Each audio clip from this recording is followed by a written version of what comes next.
Finally finally finally finally video চলে এসেছে। আচ্ছা, এই যে একদিন নিয়ে নিয়ে গ্যাপ খাওয়া, এই গ্যাপ খাওয়াতে কিন্তু মানে পারদর্শী হয়ে উঠছে আমাদের কিন্তু টিন ডার্লিং দিনের পর দিন, তাই না? এই গ্যাপ খাওয়ার পেছনে একটাই কারণ যে ভিউয়ার্সদের মধ্যে একটা কিউরিসিটি কাজ করবে, আজকের ভিডিওটা দিল না, কালকের ভিডিওটা, অথচ টিনুর ভেতরকার সমস্ত খবর কিন্তু তার আগেই জলের স্রোতের মতন বেরিয়ে আসছে। আর বার করছে কি, বেশিরভাগই বার করছে তারই কিছু পোষ্য দালালের মতন মানুষরা, যারা কিনা অবশ্যই করে মানে টিনকে ভীষণ ভালোবাসে। আর কিছু সংখ্যক মানুষ আছে যারা কিনা শুধুমাত্র চাটে। চাটার মানুষকে সেটা তোমরা জানো, ইয়ো আমাকে ডিজে বুড়ি মানে জ্বলন। যাই হোক, সেটা বড় কথা না, বড় কথা হচ্ছে একটা কথা আমাকে বলো প্রথমে, যে একটা সন্তানের সুস্থভাবে বেড়ে ওঠার জন্য কী কী দরকার। তার আগে বলি, welcome back to my channel. কেমন আছো তোমরা সবাই? আশা করি সবাই ভালো আছো, আমিও ভালো আছি। একটা সন্তানের সুষ্ঠুভাবে বেড়ে ওঠার জন্য কী দরকার? একটা ভালো পরিবার, একটা সুস্থ পরিবেশ, ভালো খাওয়া দাওয়া, প্রপার যত্ন, ভালো এডুকেশান। ব্যাস, একটা সন্তান কিন্তু এই কটা জিনিস আগে দরকার। পারিপার্শ্বিকটা কেন দরকার? কারণ পরিবার আর পারিপার্শ্বিক থেকেই কিন্তু সে তার মানে মনুষ্যত্ব বোধ বা ব্যক্তিসত্তা যে জিনিসটা, সেটাকে আস্তে আস্তে বিল্ড করবে। যে কেমন মানুষ হতে হয়, খারাপ মানুষকে দেখে সে বড় হচ্ছে নাকি, ভালো মানুষদের দেখে বড় হচ্ছে নাকি, ম্যান টু ম্যান সেটা ভ্যারি করে। বাচ্চাদের ক্ষেত্রেও কিন্তু সেম জিনিসটা, ঠিক আছে? তো সেক্ষেত্রে দাঁড়িয়ে যদি আমরা ওভারঅল কৃষাণুর বিষয়টা দেখি, কারণ আমি দেখেছি কৃষাণুকে নিয়ে অনেকের অনেক চিন্তা, অবশ্যই করে দালাল মাসিদের, তো বলছি অনেক চিন্তা। তো আমি যতটুকু দেখেছি কৃষাণুর বেড়ে ওঠার জন্য, আচ্ছা কৃষাণুকে বাদ দিই, আমি আরেকটা কথা যেটা বলি, সন্তানের আরেকটা যেটা মেন পার্ট দরকার বেড়ে ওঠার জন্য, সেটা বাবা মা বোথ দরকার। তো দরকার, বাবা মা বোথ দুজনেরই দরকার। কিন্তু পরিস্থিতির শিকার হয়ে বা পরিস্থিতির চাপে বা এরকম অনেক সিচুয়েশান তৈরি হয়ে যায় যে বাবা মাকে সেপারেট হতে হয়। কিন্তু হোয়াট অ্যাবাউট দিস চাইল্ড? সেই বাচ্চাটার কী হয়? বাচ্চাটা মেন্টালি কোথাও না কোথাও, যদি চোখের সামনে টক্সিক রিলেশনটা দেখে, যে দিন রাত্রির মা বাবা ক্যাচলা করে যাচ্ছে, অশান্তি করে যাচ্ছে, সেই ক্ষেত্রে কিন্তু তার মানসিকতাটা অন্যরকমভাবে তৈরি হয়। অন্য চিন্তায় সে বড় হবে না, সে বাবাকে সম্মান করতে পারবে না, সে মাকে সম্মান করতে হবে। কিন্তু যদি কোনো সম্পর্ক পোষাচ্ছে না বলে পরস্পরের মধ্যে একটা মিউচুয়াল আন্ডারস্ট্যান্ডিংয়ে শেষ হয়, তখন কিন্তু একটা বাচ্চার তবুও কোথাও না কোথাও 1% হলেও একটু চান্স থাকে। যেমন আমি পরশুদিনকে বিগ বসের একটা পার্ট দেখছিলাম, সেই পার্টটাতে রণবীর এসেছে, তোমরা জানো রণবীর, ওনার টাইটেলটা আমার মনে পড়ছে না, উনি একজন অ্যাক্টার প্লাস ডিরেক্টরও। কঙ্কনা সেন শর্মা মনে হয় ওনার ওয়াইফ ছিলেন। তো অবভিয়াসলি ওদের ডিভোর্স হয়ে যায়, সেপারেট হয়ে যায়। তো আমি শুনলাম উনি বলছিলেন যে ওখানে প্রশ্ন করছিল অনেকে যে বাচ্চাটা কোথায় থাকে সেই সময়, 13 বছরের ছেলেও না। তো বললো সপ্তাহে সপ্তাহে থাকে, কখনো 7 দিন মায়ের কাছে, কখনো 7 দিন বাবার কাছে। মা যখন কাজে বেরোয় তখন সম্পূর্ণ বাবার সাথে থাকে, বাবা যখন কাজে বেরোয় সম্পূর্ণ মায়ের কাছে থাকে। আর ওদের বাড়ির দূরত্ব বেশি না, 100 মিটারের মধ্যেই নাকি বাড়ি। তো এই যে ক্ষেত্রটা, এই ক্ষেত্রে কি হচ্ছে, ছেলে জানে যে মানে সন্তান জানে যে বাবা মার কোনো কারণে তারা সেপারেট থাকে, বাট তবুও কোথাও না কোথাও একটা আন্ডারস্ট্যান্ডিংয়ের জায়গা তৈরি আছে, যাতে একটা বাচ্চা হেলদিভাবে দু তরফকেই পাচ্ছে। কিন্তু কৃষাণুর ক্ষেত্রে এই জিনিসটা একটুখানি আলাদা এই অর্থে, প্রথম কথা কৃষাণুর মা যে বিষয়টাকে হাইলাইট করে বেরিয়ে গেছে, সেটা একটা ভুল বার্তা ছিল। যদিও বা ছেলে এখনও অনেকটাই ছোট, ওর এখনও বোঝার কোনো ক্ষমতা হয়নি, আগামী দিনে যদি বুঝতে পারে সেটা আলাদা বিষয়। সেই একটা চলে গেছে, ছেলেকে নেয় না নিয়ে চলে গেছে, ঠিক আছে? আরে ভাই, এটাও তো ছেলের মধ্যে একটা রাগ হতে পারে। আজকে যদি এই যে যারা বলছে যে সন্দীপের ওপর ছেলের রাগ থাকতে পারে যে তুমি মায়ের বিষয়টাকে কেন পাবলিক করছো, তো মাকেও তো প্রশ্ন করতে পারে যে তুমি যখন চলেই গেলে মা, আমাকে কেন নিলে না? কারণ আমি তো একদম দুধের শিশু ছিলাম সেই সময়টা, কেন তুমি আমাকে নিলে না মা? মায়ের তরফেও তো আসবে। তো এদের ক্ষেত্রে বিষয়টা কিন্তু আলাদা। কৃষাণু আস্তে আস্তে যত বড় হবে, আমি যতটুকু ওর দেখছি, ও কিন্তু একটা হেলদি পরিবেশ পাচ্ছে, সবচেয়ে বড় কথা। না ওই বাড়িতে কোনো রকম নোংরা আলোচনা হচ্ছে, না ওই বাড়িতে কোনো রকম নোংরামি হচ্ছে, ঠিক আছে? ও কিন্তু চোখের সামনে একটা সাদামাটা পরিবার দেখছে, যে পরিবারটার মধ্যে বাবা আছে, আমার ঠাম্মি আছে, আমার দাদু আছে, আশেপাশের কিছু ভালোবাসার মানুষ আছে যারা ওকে সত্যি ভালোবাসে। তো এই পরিবেশটাই হেলদি পরিবেশটা, যার জন্য তোমরা দেখবে কৃষাণু কিন্তু সবসময় খুব চন্মনা, খুব ফুর্তি, খুব আনন্দের মধ্যে থাকে। তো এটা একটা বলবো যে যারা কিনা কৃষাণুকে নিয়ে এত চিন্তা করছো, তারা চিন্তা করো না, ঠিক আছে? যার মাই খোদ চিন্তা করে উঠতে পারেনি, তাহলে এখন বলে লাভ কি? মায়ের ভালোবাসা ফেক আমি কখনো বলবো না, মায়ের ভালোবাসা কখনো ফেক হয় না, কিন্তু মা যে পরিস্থিতিটা ক্রিয়েট করেছে সেইটার দরকার ছিল না। যাই হোক, এটা তো গেল একটা পার্ট। এইবার আসি আমাদের গামলা রানী, ফরফরানি আজকে দিয়েছে ভিডিও। তো গামলা রানীর ভিডিও স্টার্টিংয়ে কি দেখলাম, সকাল সকাল দুধের প্যাকেট নিয়ে বসে গেছে, মানে হেলথ ড্রিঙ্কসের জায়গায় কিন্তু দুধ চা ভাই জামিয়ে খেতে হবে। দুনিয়া এধারকে ওধার হয়ে যাক, আমি এক্সারসাইজ করি না করি, ভাই খাওয়া চাই, অবশ্যই খাও, খেতে কেউ বারণ করবে না, যেটা ইচ্ছা করে খাওয়া এমন একটা জিনিস, তুমি যত খুশি তোমার যেটা মন চায় তুমি সেটা খাও, শরীর বাঁচিয়ে। মানে এমন কেউ না যে আবার বাথরুম ঘর পটি পেয়ে যাবে সবসময়, মানে পেট খারাপ হয়ে যাবে বলছে। তো সেক্ষেত্রে দাঁড়িয়ে এই যে টিনেরই ভালোবাসার মানুষরা কিন্তু অনেকবার বলেছে যে তুমি যখন ওয়ার্কআউট করো তুমি কিন্তু এত ফুড খেও না, মিষ্টি জাতীয় জিনিস বলো হ্যাঁ না তারা খেও না। ও কিন্তু কারোর কথা পাত্তা দেয় না। আমাদের ছেড়ে দাও, আমরা তো অপোনেন্টের মানুষ, ও কি তোমাদের মানুষগুলোর কথা পাত্তা দেয়? আমি যেদিন ও মাছটাকে নিয়ে এসেছিলো, অনেক ওর ভিউয়ার্সদের আমি দেখেছি তারা বলেছে যে তুমি কিন্তু ওই ফাইটারের সাথে কিন্তু ওদের দুজনকে রেখো না, কারণ কালার উইডো আর ফাইটার একসাথে থাকতে পারে না, ফাইটার একাচোরা, মেরে দেওয়ার প্রবণতা থাকে। কিন্তু ও কিন্তু শোনেনি, ও পুনরায় মাছ দুটোকে তাদের সাথে রেখেছে, তার মধ্যে একটা মাছকে ও মেরে ফেলেছে, আবার আরেকটা মাছ ওর সাথেই রেখে দিয়েছে। মানে বুঝতে পারছো তো, ও কিন্তু কারোর কথা নেয় না। আজকে না যে তোমার কথা নিল না বা আমার কথা নিয়ে নিল বা আমারটা নিল না, তোমার ও কারোরটাই নেয় না, ওর যেটা নিজের মর্জি ও সেটাই করে, যেটা ও খাটিয়ে আসতে চেয়েছে শ্বশুরবাড়িতে, যা খাটিয়েছে পরে আর পারেনি। যাই হোক, এটা তো গেল একটা বিষয়। তো সকাল সকাল দুধ চায়ের প্যাকেট নিয়ে বসে গেছে, লিকুইড দুধ নেই তো গুঁড়ো দুধেই কাজ চালাবে। সকাল সকাল কিছু রান্নাবান্নাও হয়ে গেছে, কারণ ওই যে দুই ভাইরা এসেছিলো, ভাইরা এবার বাড়ি যাবে। তার সাথে সাথে কে চলে যাচ্ছে? ঠাম্মি। হ্যাঁ, ঠাম্মি আগের দিনকেই তোমরা দেখেছো, আগের দিনই কিন্তু ব্যাগ ট্যাগ গুছিয়ে কোন শাড়িটা নিয়ে যাবে, কোনটা পরবে, সমস্তটা কিন্তু সুন্দর করে উনি গুছিয়ে রেখেছে।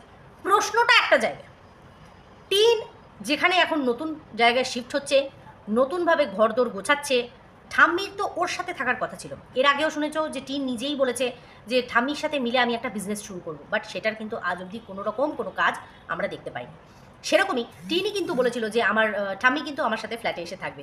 তো সেই মুমেন্টে যেখানে আজকে ফ্ল্যাটে মেবি গৃহপ্রবেশের পুজো হবে, হবে, অবশ্যই হবে। তো ছোটো একটা পুজো হবে, তো সেই পুজোর মধ্যে ঠাম্মি থাকছে না, ফ্ল্যাটে শিফট হওয়ার আগে ঠাম্মি কেন এখান থেকে শিফট হয়ে গেল, ব্যাপারটা ঠিক বুঝতে পারলাম না।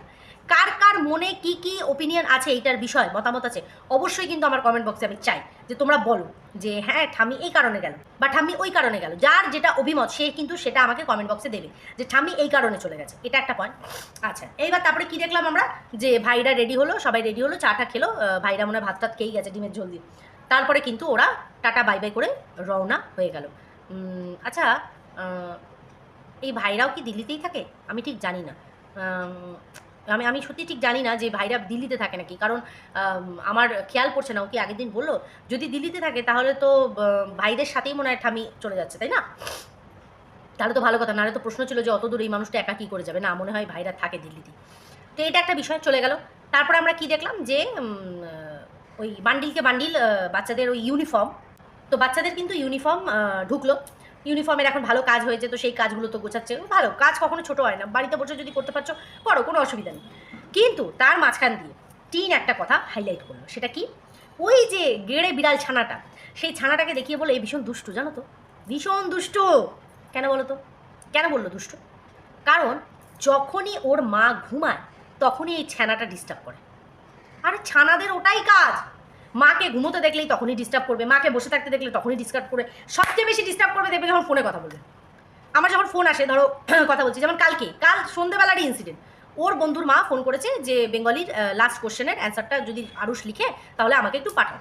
আমি কথা বলছি কন্টিনিউয়াসলি, মা কে ফোন করেছে, মা কে ফোন করেছে, ও কে ফোন করেছে।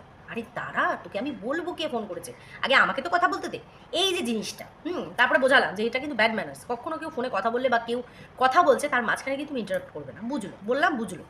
তো এটা হচ্ছে বিষয়, ঠিক আছে? বাচ্চারা মাকে ডিস্টার্ব করবে, এই ডিস্টারবেন্স থেকে বাঁচার জন্যই তো কোথাও না কোথাও ফেলে রেখে চলে আসা হয়েছিল না রে? আরে কি রে? হ্যাঁ, অবশ্যই তাই।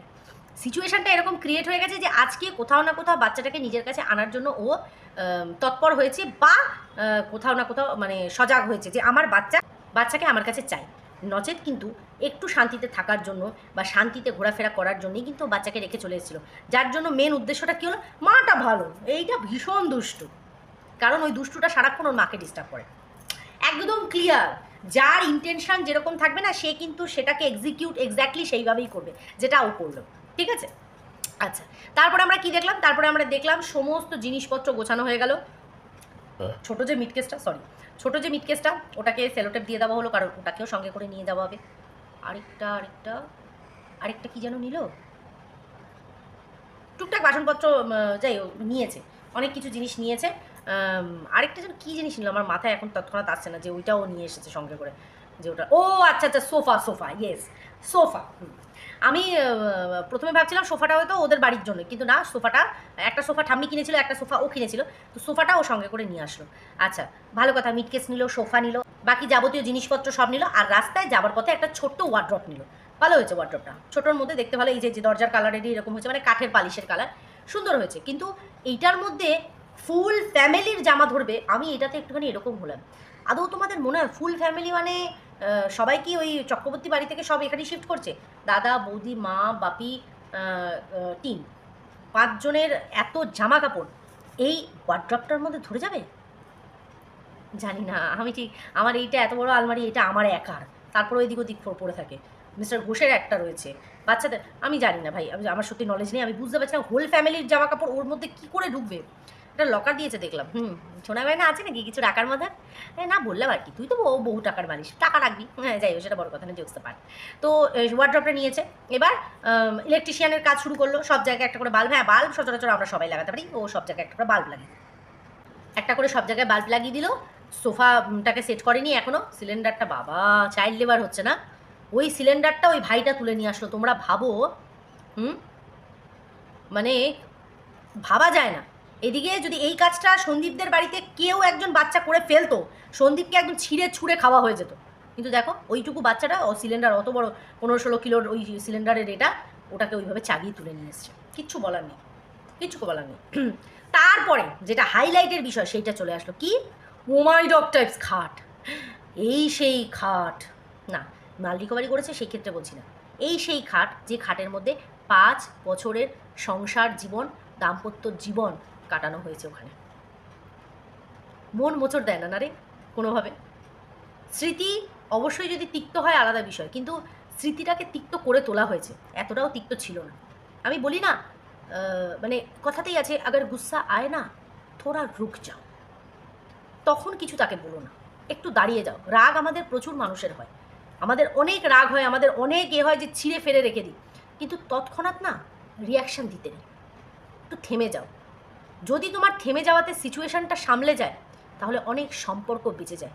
আমরা এই জিনিসটা বুঝি না, জানো তো, কারোর ক্ষেত্রে আমরা এই জিনিসটা বুঝি না, যে হিট অফ দ্য মুমেন্টে, তো এই হিট অফ দ্য মুমেন্টটাকে কেউ যদি আমরা কন্ট্রোল করতে পারি, যে আমার একটা মানুষের ওপর প্রচণ্ড রাগ হচ্ছে, আমার তাকে মনে হচ্ছে তাকে একদম, মানে তাকে একদম ছিঁড়ে ফেলে রেখে দিই, কিন্তু সেই সময়টা যদি আমরা একটু নিজেদেরকে কন্ট্রোল করে নিই না, অনেক সম্পর্ক জানো তো ঠিক হয়ে যায়। এটা আমি মনে করি, অনেক সম্পর্ক। দেখো, রাগ অবশ্যই হয়, মানুষ মাত্রই আমাদের ফিলিংস প্রকাশ করার অনেক জায়গা আছে, কিন্তু সেই রাগটাকে কন্ট্রোল করাটাও আমাদের হাতে থাকে। আমি আমার যে একটা অ্যাঙ্গার ইস্যু আছে, আমি সেই অ্যাঙ্গার ইস্যুটাকে আমি হাইলাইট করি না, বা সেটাকে আমি বোঝার চেষ্টা করি না যে হ্যাঁ আমার মধ্যে তো অ্যাঙ্গার ইস্যু আছে। আমি এটা বলি, তুই এটা করেছিস সেই জন্য আমার তোর ওপর রাগ উঠেছে, কিন্তু আমার যে অলরেডি একটা অ্যাঙ্গার ইস্যু আছে। তাই কিছু কিছু ক্ষেত্রে ক্ষমা চেয়ে নেওয়া আর ক্ষমা করে দেওয়া, এই দুটো দরকার, তাহলে লাইফটা না অনেক ক্ষেত্রে ইজি হয়ে যায়। এটা আমি আমার কিছু পার্সোনাল ওপিনিয়ন দিলাম, দিতে পারি তো ওপিনিয়ন, অবশ্যই। তো সেক্ষেত্রে বললাম, তো এটাই হচ্ছে বিষয়, যে আজকে 5 বছর যে খাটের মধ্যে বসে দম্পতিতে একটা সময়, একটা মুহূর্ত কাটিয়েছে, ফুলশয্যা হয়েছে, সেই খাটটা আজকে অচিন পাখির মতন অন্য একটা সংসার গোছাতে বা একটা অন্য সংসার তৈরি করতে চলে গেছে অন্য জায়গায়, তাই না? অবাক লাগে। সম্পর্কের ভ্যালিউ আজ আজ চারিপাশে যা দেখছি 0%। কেউ কোনো সম্পর্ককে সঠিক মর্যাদা দেয় না। হ্যাঁ, ততক্ষণ দেয় যতক্ষণ তোমার ওই সম্পর্কটা থেকে কিছু স্বার্থ আছে, কিছু আছে, তারপরে সেই সম্পর্কটা মানে খুঁটিনাটি কারণে যখন মানুষ ভেঙে দেয়, সামান্য সামান্য কারণে, তার মানে ওই সম্পর্কটার মধ্যে কোনোদিনও ভালোবাসা, বিশ্বাস, ভরসা ছিলই না। আমি এটা নিজে প্রচুর অংশে ফিল করেছি, প্রতিনিয়ত ফিল করছি। লয়্যালটি বজায় রাখা খুব মুশকিল, ভরসা বজায় রাখা খুব মুশকিল, কারণ তোমাকে প্রতি মুহূর্তে বুঝিয়ে দেবে যে তুমি ঠিক না, তুমি ভুল, তুমি ভুল। কিন্তু এই ভুলটাকেও কেউ যদি শুধরে আপন করে নিতে পারে, আমার মনে হয় সেটা সবচেয়ে বড় মনের পরিচয় হয়। যাই হোক, টিন আর সন্দীপের ক্ষেত্রে এই জিনিসটা খাটে না, কারণ ওদের বিষয়টা বহু দূর অবধি চলে গেছে, বহু দূর অবধি চলে গেছে। যেটার আর কোনো কিছু নেই। আর যা যা করেছে বা যা যা হয়েছে, তারপরে সন্দীপের তো কোনো অংশেই সেটাকে মেনে নেওয়া ঠিক না, কারোরই মেনে নেওয়া ঠিক না, কারণ এটাকে এরা আর কন্টিনিউ করতে পারতো না, কোথাও না কোথাও এইসব জিনিসগুলো বদার করতো, ঠিক আছে। সেক্ষেত্রে দাঁড়িয়ে খাটটাকে দেখে আমার সত্যি খুব খারাপ লাগছিল। ঘর সাজিয়েছে, নতুন পরিবেশ, নতুন পরিবার, নতুন সংসার সাজাচ্ছে সে, সাজা, খুব ভালো কথা। নিজের মতন করে বাঁচতে চাইছে, বাঁচুক, সেই বাঁচাটার উপর আমাদের হস্তক্ষেপের কথা নেই।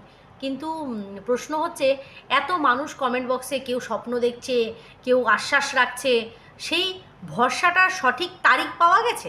মানে ছেলে কবে তোর কাছে আসবে? কারণ ছেলে অন দ্য ওয়ে, এরকম প্রচুর ভিডিও আমরা পেয়েছি, কিন্তু ছেলে এখন অবধি কতটা দূরে ঠিক আছে তোর থেকে, বা কতটা তাড়াতাড়ি তোর কাছে আসবে, এই জিনিসটা যদি ভিউয়ার্সদের কাছে, বিশেষ করে তোর আদরের ভিউয়ার যারা তোকে সাপোর্ট করে, তাদের উদ্দেশ্যে যদি একটুখানি ক্লিয়ার করতিস তাহলে খুব ভালো হতো। তো এইবার আরেক ঘরে চলে গেল, ওয়ার্ড্রপটা দেখালো, তারপরে বললো এখানে আরেকটা খাট আসবে। বলছি আরেকটা খাট কেন রে? আরেকটা কেন? আমরা তো জানি একটা খাট এনাফ, যথেষ্ট। ও হতে পারে লোকজন আসবে তো শোয়া বসা করতেও তো লাগে, মেঝেতে সবাইকে, না না ঠিক আছে ঠিক আছে, পয়সা আছে, বড় বড় বড় বড় ব্যাপার, তাই না?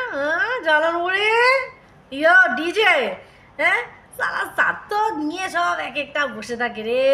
আমি বলছি কি বিস্কুটটা ছুঁড়ে মারি তোর মুখে, অনেকদিন খায় না, জিপ ক্যাসি লাপলাপাই আমাদের জলনই। তো যাই হোক বন্ধুরা, ভিডিওটা এখানেই এন্ড করছি। অনেক কিছু মিক্স ম্যাচ হয়ে যায় অনেক সময় আমাদের লাইফে, বাট লাইফের গোল কখনো ছেড়ে দিতে নেই, আমিও ছাড়বো না কোনো সময়, ঠিক আছে। কারণ অনেক ঝড়, অনেক ঝাপটা, অনেক কিছু আসবে, সেইখানে শক্ত হয়ে দাঁড়াতে হয়। চলো সবাই খুব ভালো থেকো, সুস্থ থেকো।